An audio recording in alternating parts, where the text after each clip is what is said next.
सबसे पहले मेरा आप सभी को प्यार भरा प्रणाम।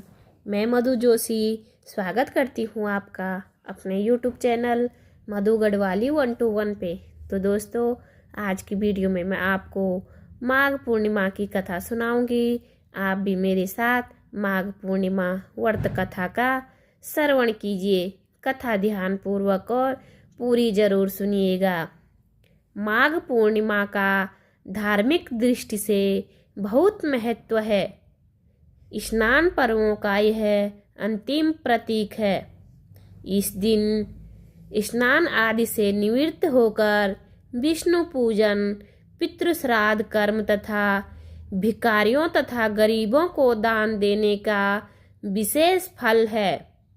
इस तिथि को मुख्यतया गंगा स्नान करने से मनुष्य की सब बाधाएं कट जाती है।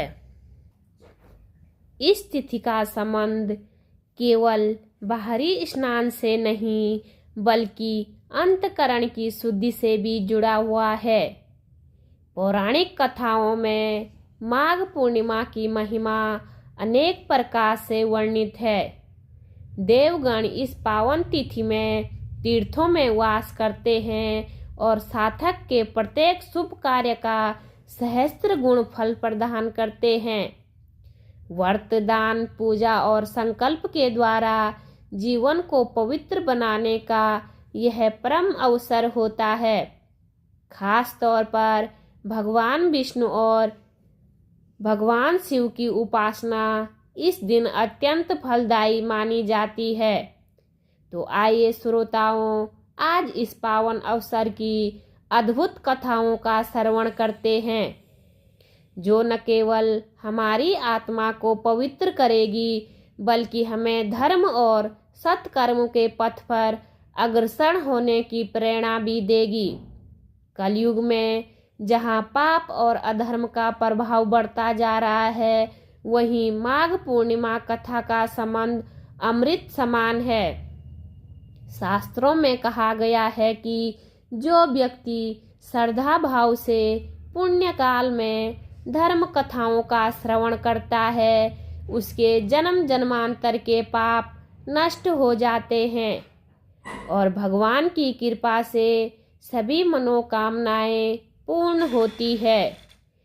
इस दिन जो व्यक्ति पवित्र नदियों में स्नान न कर पाए, लेकिन अगर वह व्यक्ति सच्चे मन से भगवान की कथा सुन ले तो वह भी स्नान के भी वही पुण्य प्राप्त कर लेता है, क्योंकि कथा श्रवण से आत्मा शुद्ध होती है और जहाँ धर्म चर्चा होती है वहाँ स्वयं नारायण भगवान का वास होता है।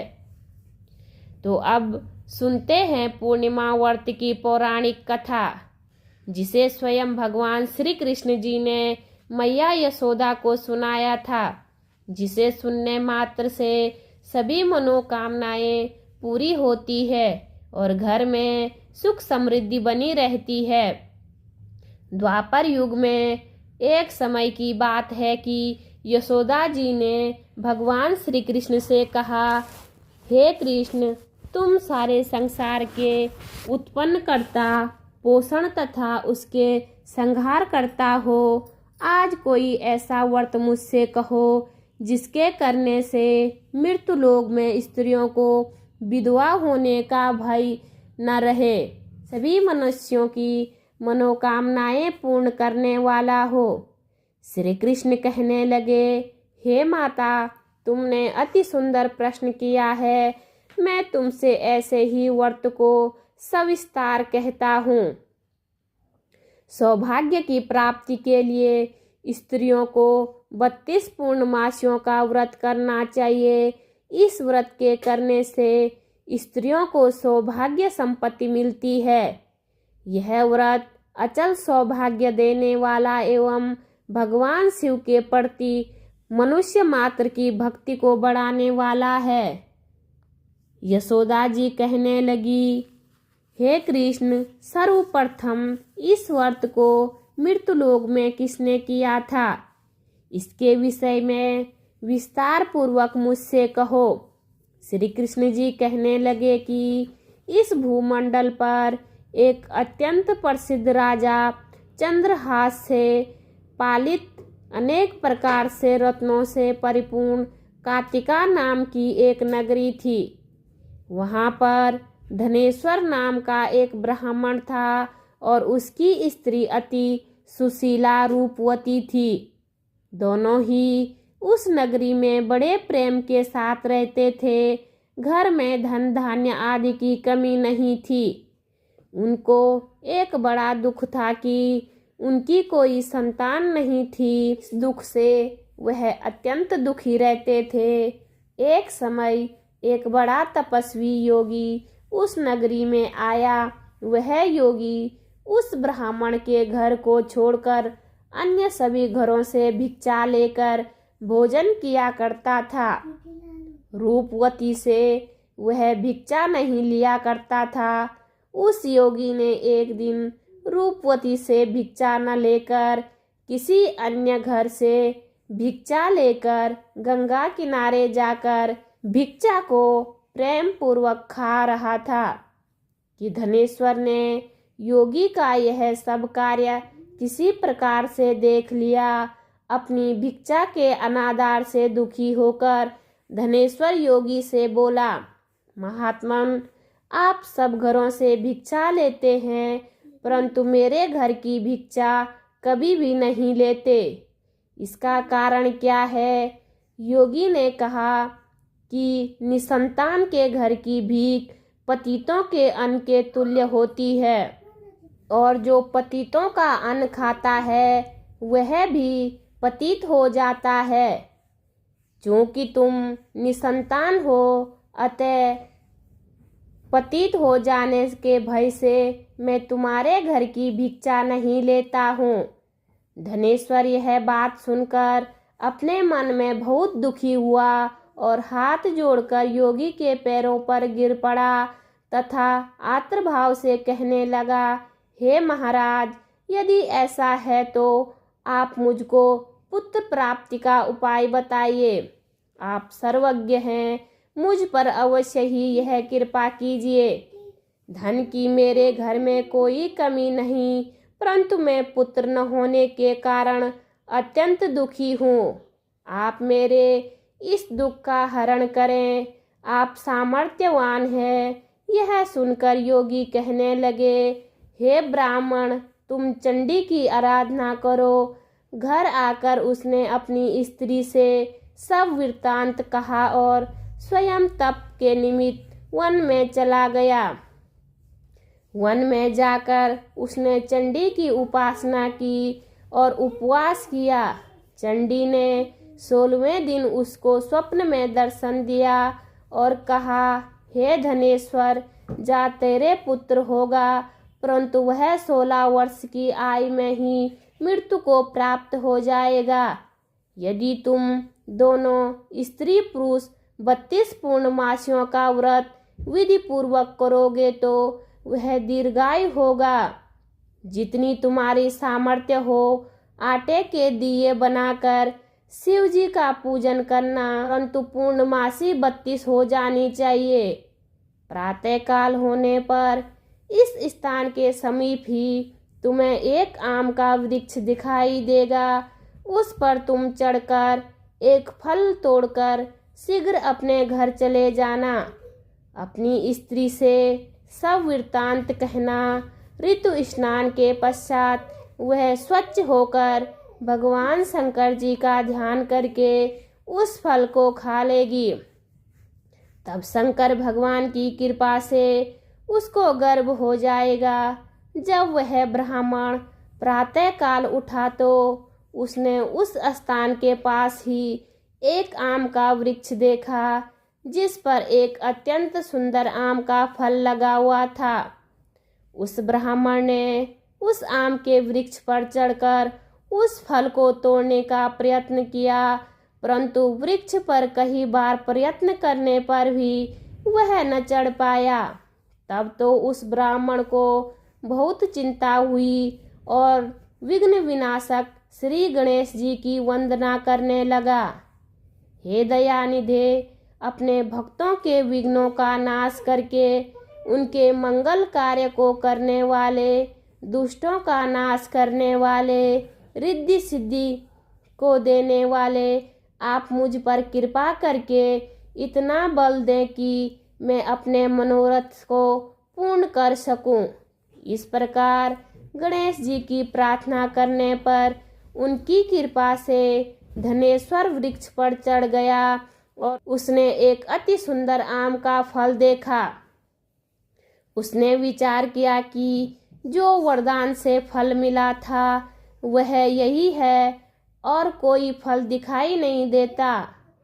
उस धनेश्वर ब्राह्मण ने जल्दी से उस फल को तोड़कर अपनी स्त्री को लाकर दिया और उसकी स्त्री ने अपने पति के कथानुसार उस फल को खा लिया और वह गर्भवती हो गई। देवी जी की असीम कृपा से उसे एक अत्यंत सुंदर पुत्र उत्पन्न हुआ जिसका नाम उन्होंने देवीदास रखा। माता पिता के हर्ष और शोक के साथ वह बालक शुक्ल पक्ष के चंद्रमा की भांति अपने पिता के घर में बढ़ने लगा। भवानी की कृपा से वह बालक बहुत ही सुंदर, सुशील और विद्या पढ़ने में बहुत निपुण हो गया। दुर्गा जी की आज्ञा अनुसार उसकी माता ने 32 पूर्णमासी का व्रत रखना प्रारंभ कर दिया था जिससे उसका पुत्र बड़ी आयु वाला हो जाए। 16वां वर्ष लगते ही देवीदास के माता पिता को बड़ी चिंता हो गई कि कहीं उनके पुत्र की इस वर्ष मृत्यु न हो जाए। इसलिए उन्होंने अपने मन में विचार किया कि यदि यह दुर्घटना उनके सामने हो गई तो वे कैसे सहन कर सकेंगे। उन्होंने देवीदास के मामा को बुलाया और कहा कि हमारी इच्छा है कि देवीदास 1 वर्ष तक काशी में जाकर विद्या अध्ययन करे और उसको अकेला भी नहीं छोड़ना चाहिए। इसलिए साथ में तुम चले जाओ और 1 वर्ष के पश्चात इसको वापस लौटा लाना।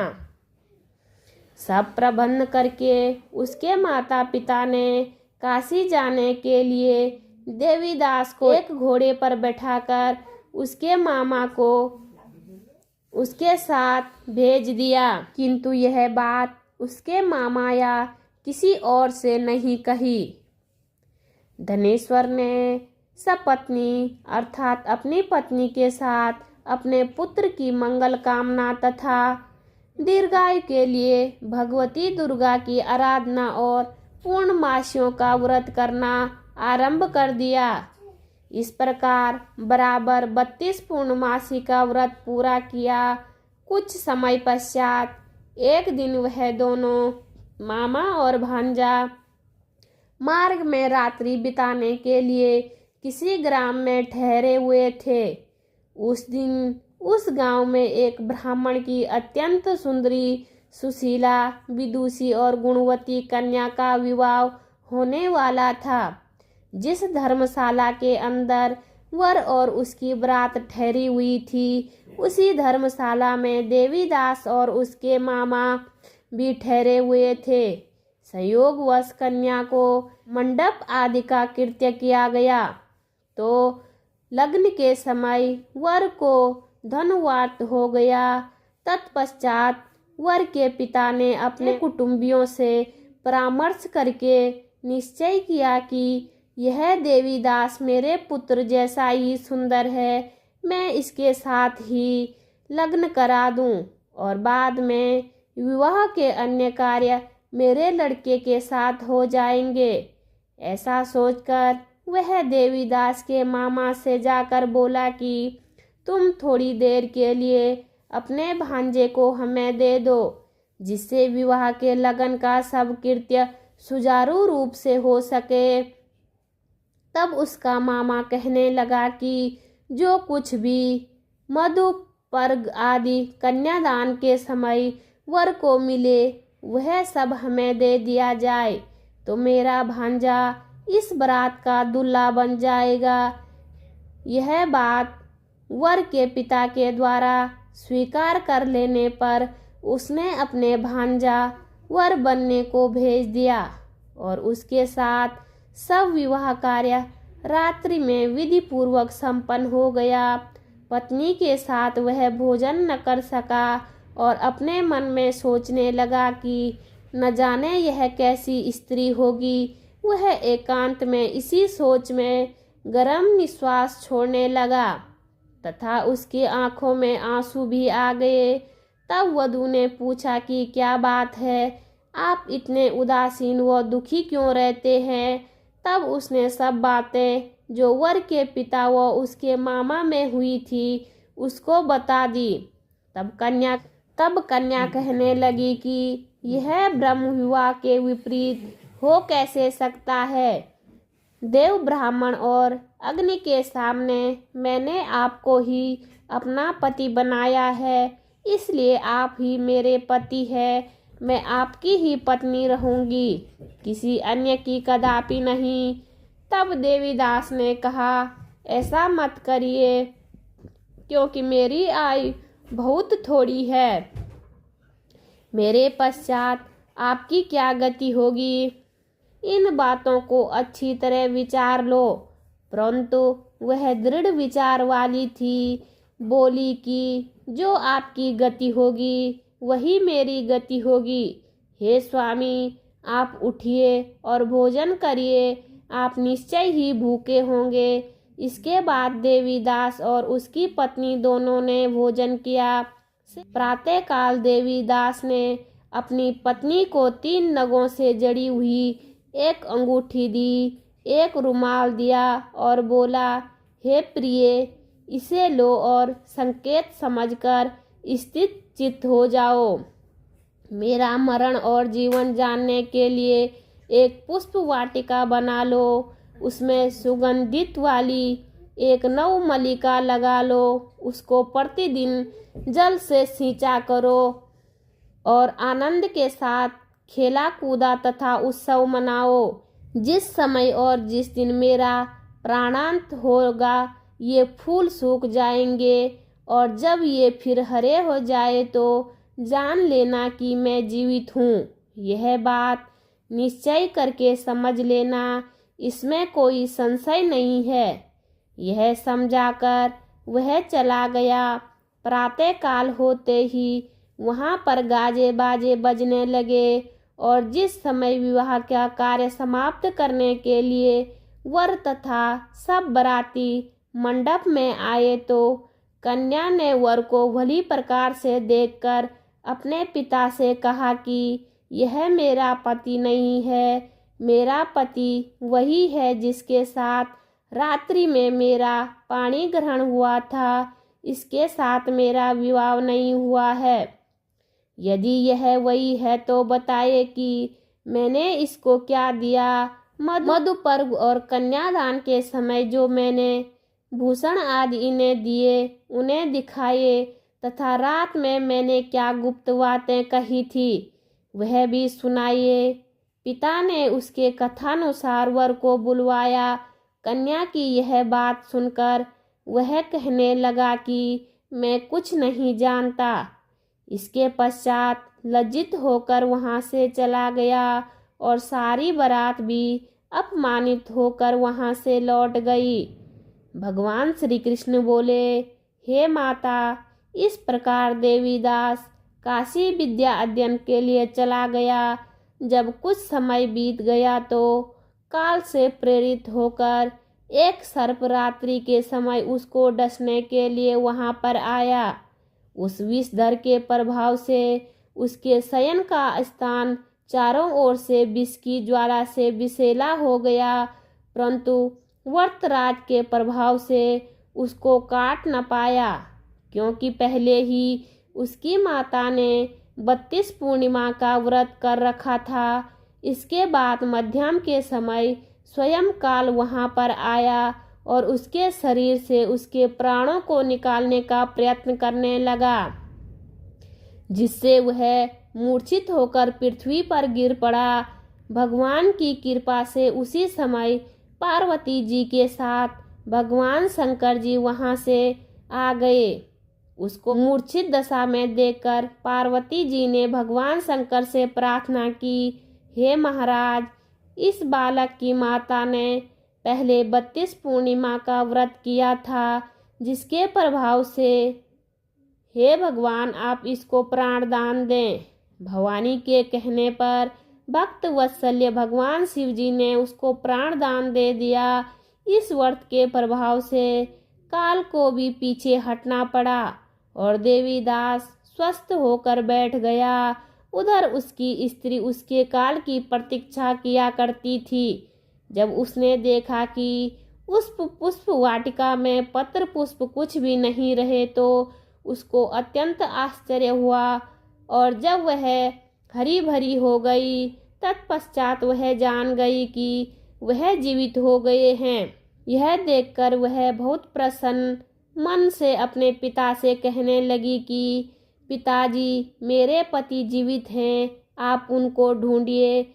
जब 16वां वर्ष व्यतीत हो गया तो देवीदास भी अपने मामा के साथ काशी से चल दिया। इधर उसके ससुर उसको ढूंढने के लिए अपने घर से जाने वाले ही थे कि वह दोनों मामा भांजा वहां पर आ गए। उसको आया देखकर उसका ससुर बड़ी प्रसन्नता के साथ अपने घर में ले आया।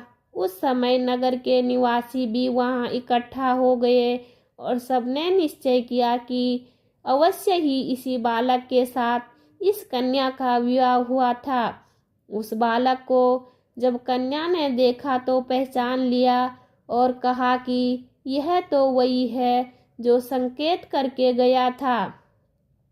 तदुपरांत सभी कहने लगे कि भला हुआ जो यह आ गया, और सब नगरवासियों ने आनंद मनाया।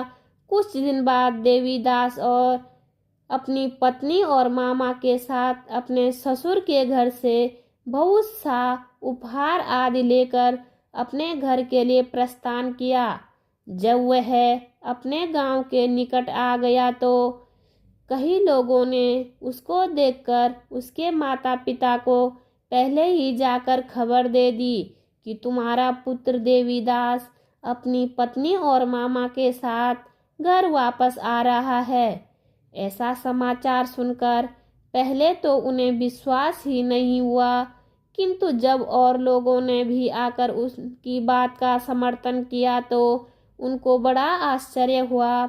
लेकिन थोड़ी देर में देवीदास ने आकर अपने माता पिता के चरणों में अपना सिर रखकर प्रणाम किया और उसकी पत्नी ने अपने सास ससुर के चरणों में स्पर्श किया तो माता पिता ने अपने पुत्र और पुत्र वधू को अपने हृदय से लगा लिया और दोनों की आंखों से प्रेम आंसू बह चले। अपने पुत्र और पुत्र वधू के आने की खुशी में धनेश्वर ने बड़ा भारी उत्सव किया और ब्राह्मणों को भी बहुत सा दान दक्षिणा देकर प्रसन्न किया। श्री कृष्ण जी कहने लगे कि इस प्रकार धनेश्वर 32 पूर्णिमाओं के व्रत के प्रभाव से पुत्रवान हो गया। जो भी स्त्रियां इस व्रत को करती हैं वे जन्म जन्मांतर में वे धत्व का दुख नहीं भोगती और सदैव सौभाग्यवती रहती है। इसमें कोई संशय की बात नहीं है। यह व्रत पुत्र पौत्रों को देने वाला तथा संपूर्ण मनोकामनाओं को पूर्ण करने वाला है। 32 पूर्णिमाओं का व्रत करने से व्रती की सब इच्छाएं भगवान शिव जी की कृपा से पूर्ण हो जाती है। बोलिए श्री कृष्ण भगवान की जय, विष्णु भगवान की जय, शिव शंकर भगवान की जय, गंगा मैया की जय। उम्मीद करती हूँ आपको वीडियो पसंद आई होगी। वीडियो पसंद आए तो वीडियो पे लाइक कीजिए, कमेंट कीजिए, अपने दोस्तों के साथ शेयर कीजिए। चैनल पे नए हो तो सब्सक्राइब जरूर कीजिए। मैं मधु जोशी मिलती हूँ आपको अगली वीडियो में। तब तक के लिए बाय बाय, धन्यवाद।